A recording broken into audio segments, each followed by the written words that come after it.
Jesus is associating with the people they treat, as my mom said, as less than, as perhaps undeserving. They believe to be undeserving of such grace.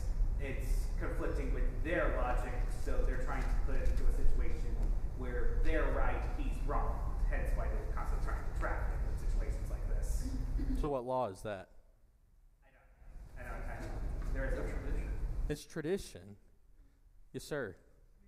When you think back to the Pharisees, like their origin is kind of during the time of the exile, when the Jews or all of Israel has been taken captive because they've adopted these pagan practices, they've mixed with the nations around them, and so then when they come back, we see there's a very strong emphasis with like Ezra and Nehemiah. We can't mingle with the nations around us at all. We've got to remain pure. So, I mean, these Pharisees have that same idea.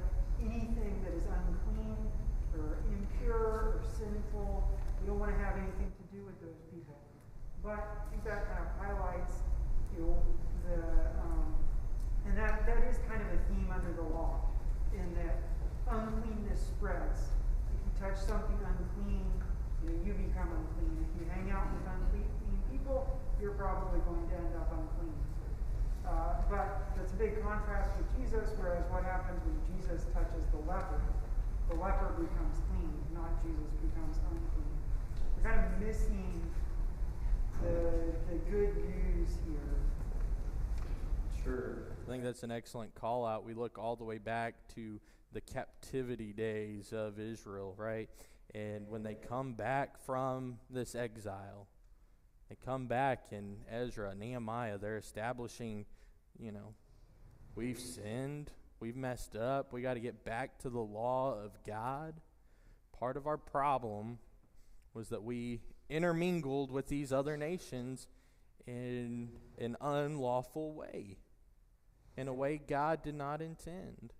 Now the Pharisees have that same mindset, but they begin to just extend it beyond really what God was getting at in the giving of the law.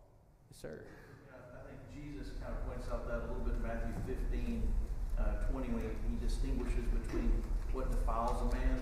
It's not what he says, but to eat with unwashed hands doesn't defile a man. Well, you can have a tradition where you have to wash, but that's not really what defiles someone. So they've made these laws, like you said, they pile more and more on themselves and people.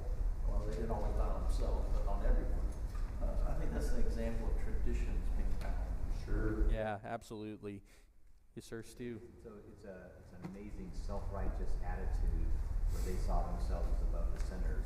Instead, they should have been recognizing that's exactly what Jesus was there for. That was actually praise. Jesus is among the sinners and he's bringing them to him. That's his purpose. Yeah, absolutely.